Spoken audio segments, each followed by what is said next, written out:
Crianças contemporâneas, como é que vocês estão, gente? Top demais! Começando mais um vídeo aqui pra vocês com muita felicidade. E hoje para trazer mais um episódio do quadro aí, Alan Responde, né? Já estamos chegando aí na 17ª edição desse quadro, exatamente há 1 ano e 5 meses desse quadro aqui, cara. E primeiramente, o que é isso? Calma, você vai saber o que é. Antes disso, roda a vinheta.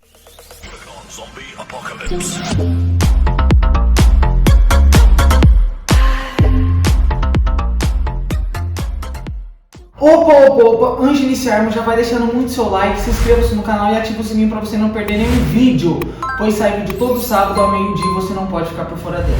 Tem também shorts às quartas e aos sábados também aí no nosso canal, para você que gosta daqueles videozinhos curtos que prendem a atenção no YouTube. Já vai seguindo também nosso Instagram, finanças.contemporânea, que está aparecendo na tela.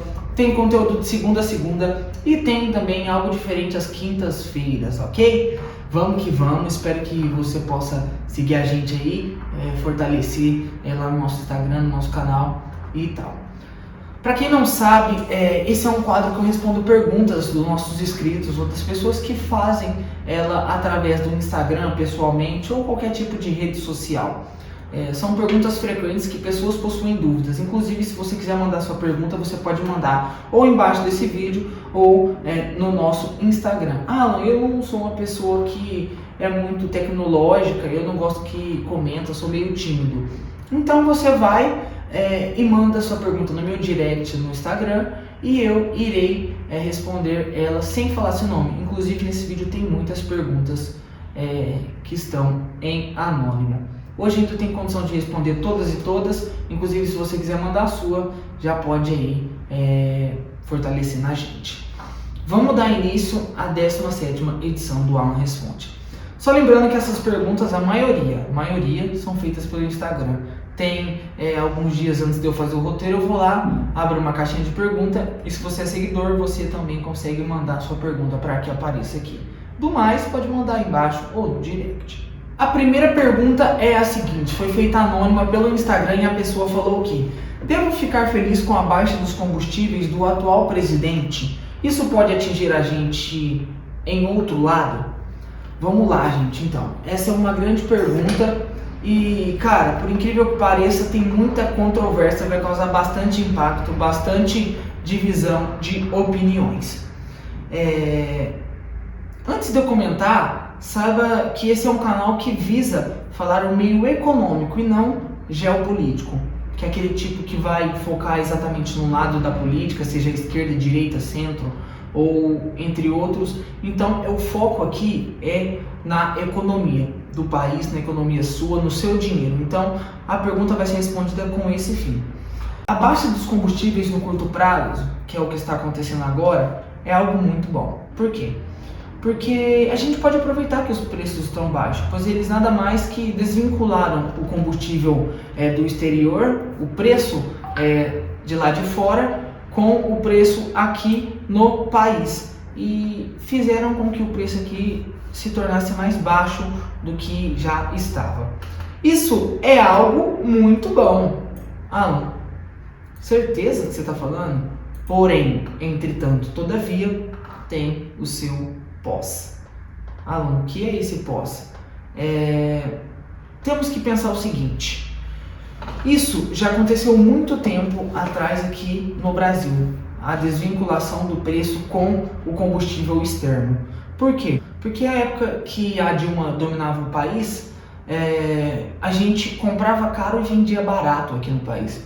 Você já parou para pensar o rombo que isso traz às pessoas mais pobres, às pessoas que não têm condição? Ela estava baixando o preço enquanto eles lá fora estavam subindo. E isso nada mais que seria comprar caro e vender barato, que eu falei. Nada que a questão de amortizar o preço. Ou seja, eles têm um produto que eles pagam 10 e vende a 5.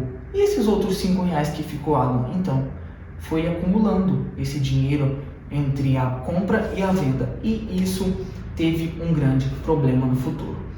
E agora? Então falamos de ruim dessa decisão, vai acontecer alguma coisa ruim? Como assim, Alan? O que está acontecendo? Explica. Cara, é muito complicado esse assunto. porque, como eu disse, ele tem dois lados. Se o combustível lá fora é desvinculado do preço do Brasil, ele é nada mais que as pessoas sobem o preço ou abaixam lá fora e a gente tem o nosso próprio preço com base nas decisões presidenciais.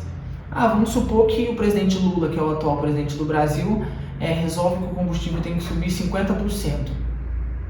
E ele pode ter esse poder? Se ele desvinculou, sim, porque consecutivamente tem as votações e tal, aquela coiseira, mas as coisas funcionam assim, quando você desvincula o preço lá de fora.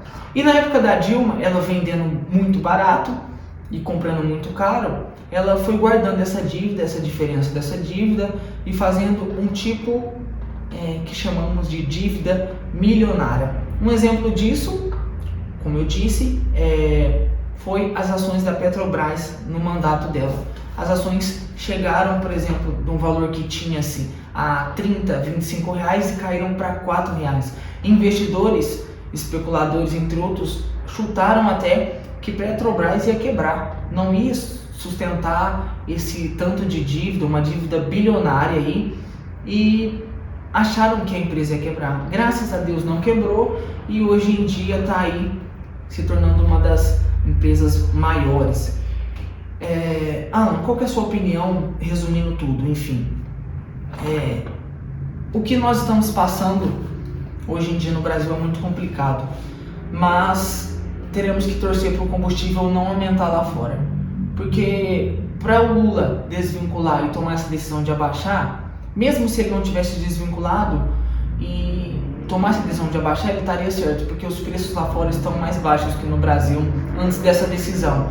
E sucessível a isso, com essa decisão, teremos que torcer para o preço não aumentar, porque se ele aumentar, a dívida também vai aumentar, porque vai comprar caro e vender barato, e vendendo barato e comprando caro, ações caem. Ações caindo, investidores saem dela ou vendem suas posições. Investidores vendendo, alguém vai pagar esse prejuízo, e quem paga esse prejuízo somos nós, tendo aí alta de juros, tendo aí inflação lá em cima, tendo aí várias e várias outras coisas. Então, resumindo sobre tudo, teremos que torcer para o combustível não aumentar lá fora. Essa é a realidade. Ok? Espero que vocês tenham entendido. Vamos para a segunda pergunta. A segunda pergunta também foi feita anonimamente e a pessoa falou o seguinte: estou com dinheiro guardado. Como faço para investir em imóveis? Devo investir neles?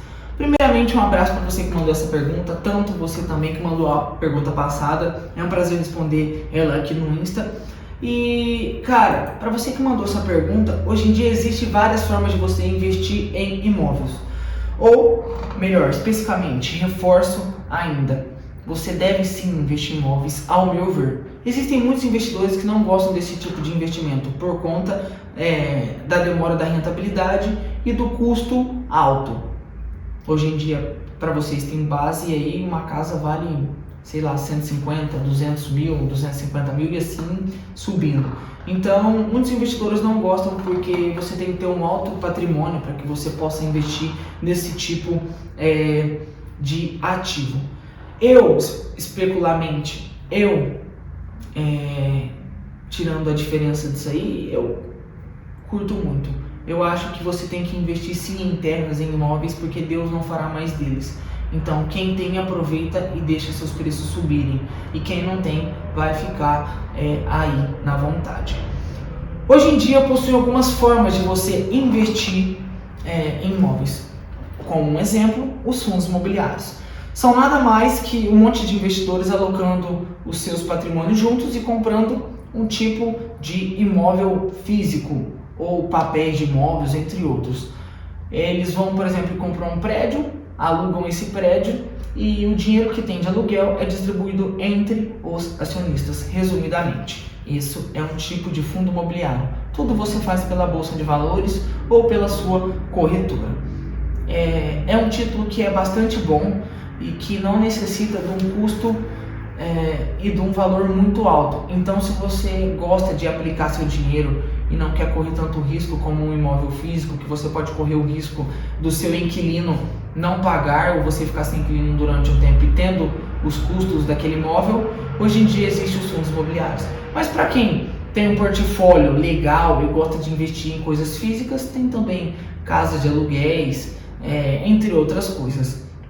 Eu, particularmente, estou aqui para te falar do fundo imobiliário. É uma coisa que não tem um custo muito alto, com apenas R$100 ou até menos você já consegue comprar a cota de um, e todo mês vai cair dinheiro na sua conta com dividendos. Isso é bastante legal. Existe aquela forma antiga, mas eu ainda prefiro esse jeito atual de investir em imóveis. Particularmente, Alan, você investe em fundo imobiliário? Eu invisto sim em fundos imobiliários, então sou suspeito em falar. Hoje em dia, para você ter uma aplicação nesse tipo de investimento, você pode ter um patrimônio relevante baixo, relevante médio ou alto, tanto faz da sua conta ou do tanto de dinheiro que você possui aí no momento. Então, sim, acho que você deve investir em imóveis e eu, particularmente, Alan, prefiro que você invista em fundos imobiliários se você tiver oportunidade. A terceira pergunta foi feita também pessoalmente. Essa foi feita pessoalmente por um amigo meu, conhecido como Marcelo, e ele falou a seguinte coisa: você acha que hoje temos políticas legais para a influência de pessoas começarem a investir?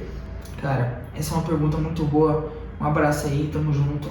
Espero que você faça mais perguntas assim. Achei interessante, te respondi naquele dia, mas hoje eu vou responder ela aqui no canal, já para sanar a dúvida de várias pessoas. Esse assunto é muito complicado, porque as políticas do Brasil hoje dificultam muito a vida de um investidor. Vamos lá. Acredito que o Brasil está muito feio nessa situação de dar suporte para quem quer começar a investir, quem já é investidor, entre outras coisas.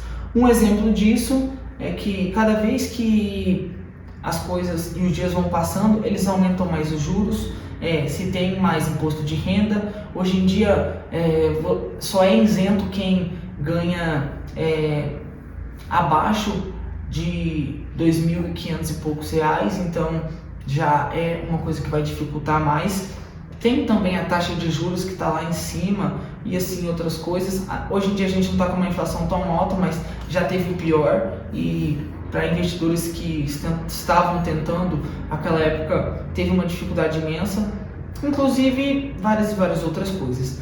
Então, hoje em dia o país é muito ruim quando a influência política para o início de investimentos.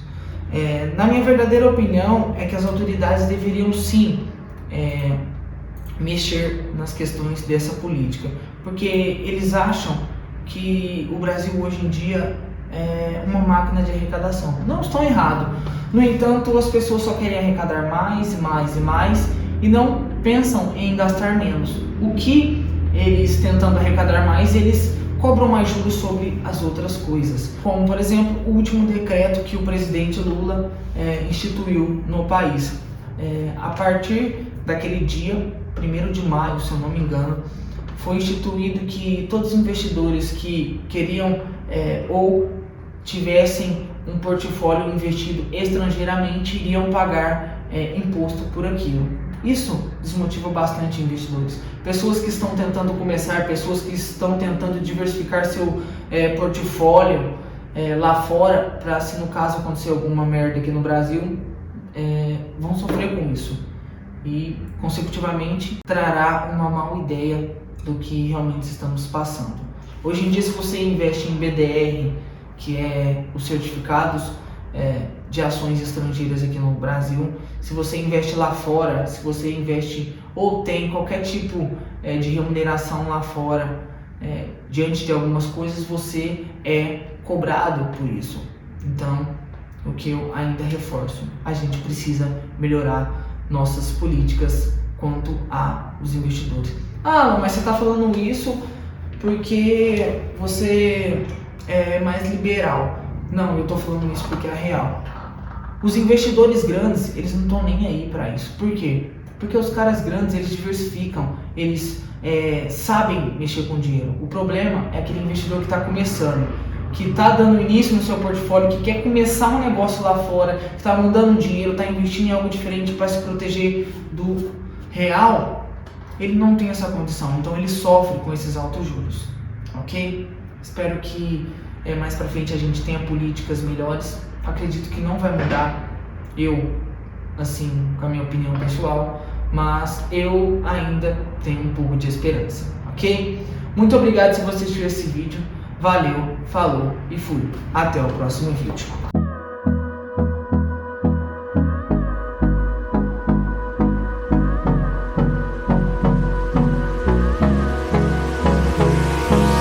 Hold me close till I get up. Time is barely